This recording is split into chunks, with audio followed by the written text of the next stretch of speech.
গাইবান্ধার গোবিন্দগঞ্জ উপজেলার ফুলবাড়ী ইউনিয়নের কাটাখালী ব্রিজ সংলগ্ন এলাকায় অবৈধভাবে বালু উত্তোলনের বিরুদ্ধে ভ্রাম্যমাণ আদালতের অভিযান পরিচালনা করেছে উপজেলা প্রশাসন।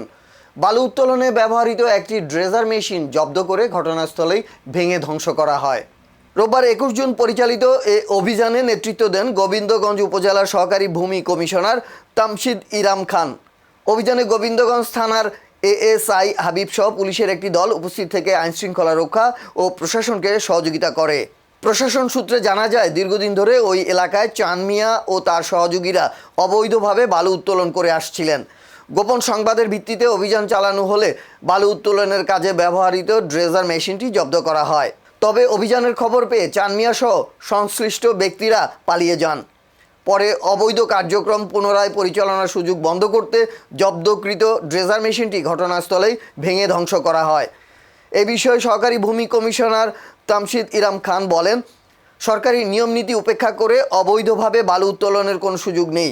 পরিবেশ ও জনস্বার্থ বিরোধী এ ধরনের কর্মকাণ্ডের বিরুদ্ধে উপজেলা প্রশাসনের অভিযান অব্যাহত থাকবে। যারা এ কাজে জড়িত তাদের বিরুদ্ধে প্রয়োজনীয় আইনগত ব্যবস্থা নেওয়া হবে।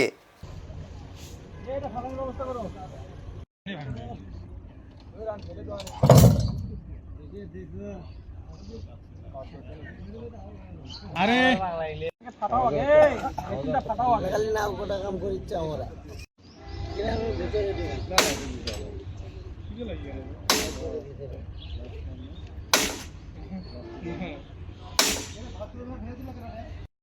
খাবার